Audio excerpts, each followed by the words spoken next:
Movie के start में हमें दो आदमी दिखाए जाते हैं जो किसी डेजर्ट में बहुत देर से चल रहे होते हैं। तभी वो लोग एक जगह पर रुकते हैं जहाँ पर एक आदमी गड्ढा खोदता है और दूसरा आदमी उसी में से एक बॉक्स को दफना देता है। तब वो आदमी जिसने गड्ढा खोदा होता है वो उस आदमी से कहता है कि आखिर इस बॉक्स में ऐसा है क्या जो हमें इतनी दूर आना पड़ा। तो वो आदमी कहता है कि ये कोई मामूली बॉक्स नहीं है, मुझे तो यहाँ अकेले आना था, लेकिन तुमने भी इस बॉक्स को देख लिया है इसीलिए तुम्हें भी यहाँ आना पड़ा। वो ये भी कहता है कि ये बॉक्स पहले भी ढूंढा गया था और दोबारा की किसी तरह ढूंढा जाएगा। और दफनाने के बाद वो आदमी उस आदमी को शूट करके मार देता है और खुद भी मर जाता है। और तभी हमें बहुत सी ब्लैक एंड वाइट फोटोज दिखाई जाती है जिसमें बहुत से मर्डर्स की वारदातें दिखाई जाती हैं और सब में वो बॉक्स कॉमन होता है जिसे हमने मूवी के स्टार्ट में देखा था। अब सीन शिफ्ट होता है और हमें ब्राइस दिखाया जाता है जो अक्सर सोशल मीडिया पर वायरल होने के लिए गेम्स बनाया करता था और इस बार टॉप लिस्ट में ना आने की वजह से वो अपने फ्रेंड मॉली को कॉल करता है और कहता है कि मैं बहुत देर से ऑनलाइन हूँ और हम किसी भी टॉप लिस्ट में नहीं है। तो मॉली उसे कहती है कि फिक्र मत करो, सब कुछ ठीक होगा। तो वो कहता है कि मुझे बस इस सीजन को हिट करना है। अब ब्राइस एक शॉप में जाता है जहाँ पर बहुत से डेकोरेटिव चीजें होती हैं। तभी ब्राइस की नजर उसी बॉक्स पर पड़ती है जिसे हमने मूवी के स्टार्ट में देखा था, जो कि ब्राइस को काफी पसंद आ जाती है और वो उसे अपने एस्केप रूम में यूज करना चाहता था, लेकिन उस शॉप की ओनर उसे देने से मना कर देती है। तभी ब्राइस उसे पूछता है कि ऐसा क्या है इसमें। तो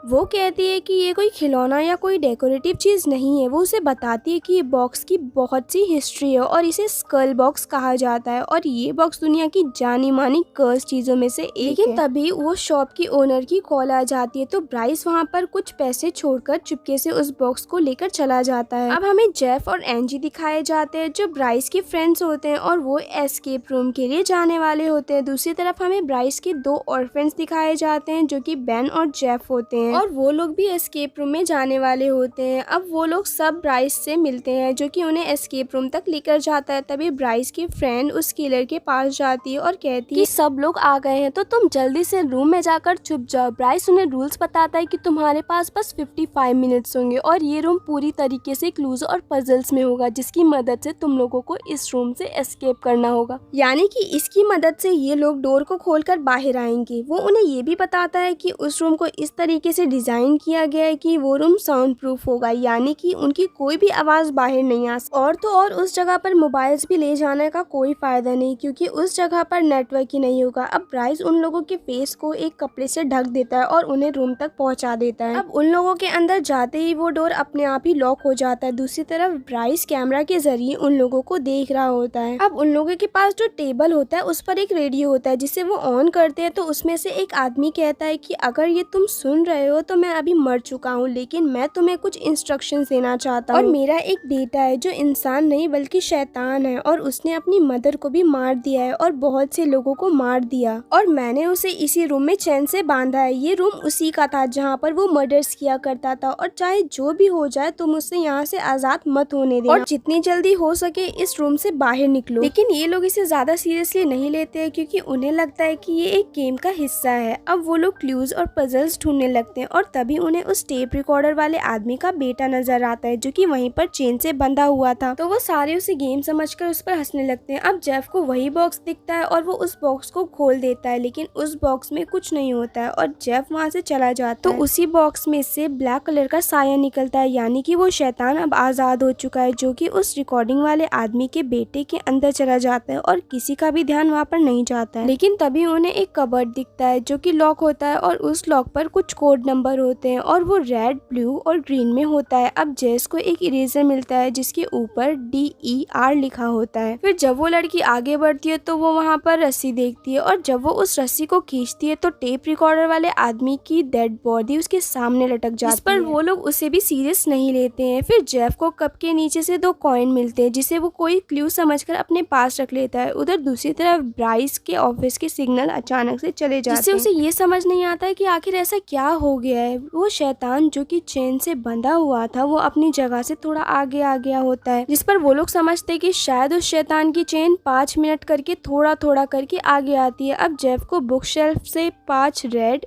3 ग्रीन और 4 ब्लू कलर की बुक्स दिखती हैं, जिससे वो समझ जाता है कि वो लोग जो कबर्ड पे लगा हुआ है वो इन 3 कॉम्बिनेशन से खुल जाएगा, यानी कि 5, 3 और 4। और जब वो उस लॉक पर ये कोड डालता है तो होता भी ऐसा ही है, जिस पर कबर्ड का एक दरवाजा खुल जाता है और जहाँ पर उन्हें एक चाबी मिलती है और वो चाबी वहीं पर रख के एक सूटकेस की थी। जेफ उस चाबी की मदद से उस सूटकेस को खोल भी देता है। इसमें से उन्हें एक सीजर मिलती है। अब उनके पास सिर्फ 37 मिनट्स बचे होते हैं। अब जेफ उस सीजर को लेकर उस शैतान के पास जाता है जहाँ उसे एक कार्डबोर्ड बॉक्स मिलता है। वो उस बॉक्स को सीजर से काट देता है, जिसमें से उसे एक ड्रॉअर का हैंडल मिलता है जिसे वो बैन को दे देता है। लेकिन तभी वो शैतान उस कैंची को लेकर जेफ को मार देता है और बार बार उसे कैंची से स्टैब करता है, जिसकी वजह से उसकी वहीं पर ही मौत हो जाती है। अब ये सब देखकर सारे फ्रेंड्स बहुत डर जाते हैं और दरवाजे को खोलने के लिए चिल्लाने लगते हैं, लेकिन उनकी आवाज कोई नहीं सुन पाता है। इसके बाद हमें ब्राइस दिखाया जाता है जो कि टेरेस पर स्मोक कर रहा होता है। तभी उसके पास मॉली आती है जो उससे पूछती है कि तुम यहाँ पर खड़े क्या कर रहे हो। तभी ब्राइस उसे बताता है कि मैं परेशान हूँ क्योंकि मेरे कैमरे का सिग्नल जा चुका है। तो मॉली उसे कहती है कि तुम्हें ये गेम यहीं पर ही बंद कर देना चाहिए, लेकिन वो उसकी बात नहीं मानता है। अब उस रूम में वो फ्रेंड्स काफी डरे होते हैं। वो उस शैतान पर चीजें उठाकर मारते हैं, लेकिन उसे कोई असर नहीं होता है। बेन जेस के बैग से फोन निकालकर पुलिस को कॉल करने की कोशिश करता है, लेकिन नेटवर्क ना होने की वजह से कॉल नहीं जाती है। अब जैसे जैसे टाइम गुजरता जाता है वैसे वैसे वो शैतान उनके और करीब होते जा रहा था। बेन कहता है कि हमें गेम को किसी तरह कंप्लीट करना होगा वरना ये सबको मार देगा। तभी उसकी नजर एक ड्रॉअर पर पड़ती है जिसका हैंडल गायब होता है। अब वो उस हैंडल को वहाँ पर फिक्स करता है जो कि उसे कार्डबोर्ड बॉक्स से मिला था, और ऐसा करते ही वो ड्रॉअर खुल जाता है जिसमें से एक छोटा सा बॉक्स निकलता है जिसमें उन्हें 4 कॉइन डालने होंगे, जिसके बाद उन्हें एक चाबी मिलेगी। तो वो कॉइन तो उनके पास होते हैं जो उन्हें पहले मिले थे, लेकिन अब 2 कॉइन ढूंढने होंगे। और तभी उन्हें दीवार पर लगी पेंटिंग अजीब लगती है और जब वो उसे चेक कर रहे होते हैं तो एनजी को ऐसा लगता है कि जेफ अभी भी जिंदा है, तो वो उसके पास जाने लगती है। और अब उन लोगों के पास सिर्फ 25 मिनट्स होते हैं। इसके बाद वो शैतान आगे आता है और वो एनजी के सर में भी कैंची घुसाकर उसे मार देता है। अब ये देखकर जेस और बेन बहुत डर जाते हैं, इसलिए वो दोबारा से गेम में लग जाते हैं। पेंटिंग को ध्यान से देखने पर उन्हें बहुत से ट्रायंगल्स दिखते हैं जिनमें से 2 ट्रायंगल्स बटन होते हैं। फिर ये उसी के पास वाली पेंटिंग पर बटन के ऑर्डर प्रेस करते हैं जिससे वो पेंटिंग ओपन हो जाती है और वहाँ से उन्हें 2 कॉइन मिल जाते हैं। अब वो उन दोनों कॉइन्स को बॉक्स में डाल देते हैं और वो 2 कॉइन जो उन्हें पहले मिले थे वो शैतान के पास थे। ये देखकर वो काफी डर जाते हैं। फिर बेन को स्मोक अलार्म दिखता है जो कि उस शैतान के बिल्कुल ऊपर होता है। तो वो जेस को कहता है कि मैं उस शैतान के पीछे जाऊंगा और उसे डिस्ट्रैक्ट करूंगा और तुम लाइटर को किसी तरह अलार्म के पास ले जाकर जला देना। तब बेन ऐसा ही करता है, वो उस शैतान के पीछे जाकर उसे डिस्ट्रैक्ट करता है और जेस अलार्म के पास जाकर लाइटर को जलाती है, लेकिन इससे कुछ भी नहीं होता है। फिर वो दोनों शैतान से बचकर दूर आ जाते हैं। अब उनके पास सिर्फ 19 मिनट रह गए थे। दूसरी तरफ मॉली ब्राइस को समझाती है कि हमें ये डोर खोल देना चाहिए, अगर उन्हें उस रूम में कुछ हो गया तो हम फंस जाएंगे, इसलिए गेम को बंद कर दो। लेकिन ब्राइस अभी भी नहीं मानता है और अब वो सिग्नल जाने से पहले की वीडियो देखने लगता है कि आखिर सिग्नल जाने की वजह क्या है। तब उसे पता चलता है कि जब उस बॉक्स को खोला गया था जिसके बाद उनके गेम का किलर अजीब तरीके से सीसीटीवी कैमरा को देख रहा होता है और तो और उसने ही कैमरे के वायर को निकाल दिया था। ये सब देखकर ब्राइस समझ जाता है कि ये सब कुछ बॉक्स के खुलने के बाद से शुरू हुआ है। अब जेस और बेन के पास बचने का कोई चांस नहीं होता, तो बेन उसे कहता है कि मैं जाऊंगा उस शैतान के पास उससे वो कॉइन्स लेने, लेकिन जेस उसे ऐसा करने से मना कर देती है, जिस पर उसका फ्रेंड उसे कहता है कि मैं जरूर ले आऊंगा वो कॉइन। इसके बाद बेन उस शैतान के पास जाता है जहाँ पर उसे कांच के टुकड़ा दिखाई देता है और तभी जेस शैतान की तरफ सूटकेस फेंक कर मारती है। तब मौके का फायदा उठाकर बेन कांच से उस शैतान की आंख में डाल देता है, लेकिन हैरत की बात ये होती है कि उस शैतान को कुछ नहीं होता है और वो उसी कांच के टुकड़े से बेन पर अटैक करता है जिससे बेन बेहोश हो जाता है। अब उसके बाद शैतान जेस के पास आता है और वो कॉइन्स जेस को देकर चला जाता है और फिर जेस उन दोनों कॉइन को उसी बॉक्स में डाल देती है जिसके अंदर से उसे एक चाबी मिलती है और वो उस चाबी से कबर्ड को दरवाजा खोलती है। इसके अंदर से उसे एक हुक मिलता है और वो उस हुक को लेकर वहीं पर पड़े एक बॉक्स में डालकर घुमा, जिसमें से एक जोकर बाहर आता है और उसके हाथ में एक चिट होती है और उस चिट में UN लिखा होता है। अब बस 10 मिनट रह गए थे। अब ब्राइस एस्केप रूम का दरवाजा खोलकर अंदर आता है, लेकिन वो शैतान उसे बाहर की तरफ धक्का दे देता है और फिर दरवाजा बंद कर देता है और ब्राइस की चाबियां अंदर गिर जाती है। ब्राइस मॉली को पुलिस को कॉल करने का कहता है। अब वो शैतान ब्राइस की चाबियों को लेकर एक कोने में फेंक देता है और अब सिर्फ 5 मिनट रह गए थे और देखते ही देखते वो शैतान और आगे आता जा रहा था और जेस के और करीब आता जा रहा था। अब जेस उस यूएन वाले चिट को देखती है और जो इरेजर उसके पास होता है यानी कि जिसमें DER लिखा होता है, वो उस यूएन को इरेज करती है जिस पर एरो बने हुए थे।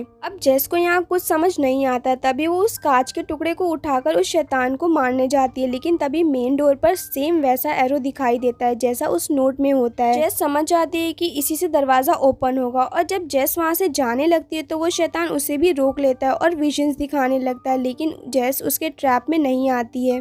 और जेस के पास अब 16 सेकेंड रह गए थे और किसी तरह मेन डोर तक जाकर और उस एरो को मेन डोर के बने एरो से प्रेस करती है, जिसकी वजह से डोर ओपन हो जाता है और जेस बाहर आ जाती है और वो शैतान जेस के लिए क्लैप करने लगता है। इतनी ही देर में वहाँ पर पुलिस भी आ जाती है, जहाँ पर वो शैतान पुलिस पर भी अटैक करने वाला होता है, लेकिन तभी पुलिस उसे शूट करके मार देती है और यहाँ पर शैतान मर जाता है और उसके मरते ही वो काला साया उसके अंदर से निकल जाता है। अब जेस एम्बुलेंस के पास खड़ी होती है क्योंकि बेन को हॉस्पिटल लेकर जाया जाता है और वहीं पर ब्राइस को भी खड़ा हुआ देखती है, तो वो जेस को देखकर वियर्ड सी स्माइल देता है। के बाद मॉली उस बॉक्स को उसी शॉप में लेकर जाती है और वो शॉप की ओनर को बताती है कि मैं ब्राइस के साथ रहती थी, लेकिन अचानक से वो एक दिन गायब हो गया। शॉप की ओनर कहती है कि मैंने उसे बहुत समझाया लेकिन वो उसे लेकर चला गया। तब वो मॉली से कहती है कि क्या तुमने इस बॉक्स को खुलते हुए देखा था, जिस पर मॉली कहती है कि हाँ देखा था, जिस पर वो ओनर कहती है कि अब वो शैतान तुम्हारे लिए वापस आएगा। यहीं पर ये मूवी एंड हो जाती है। Thank you for watching.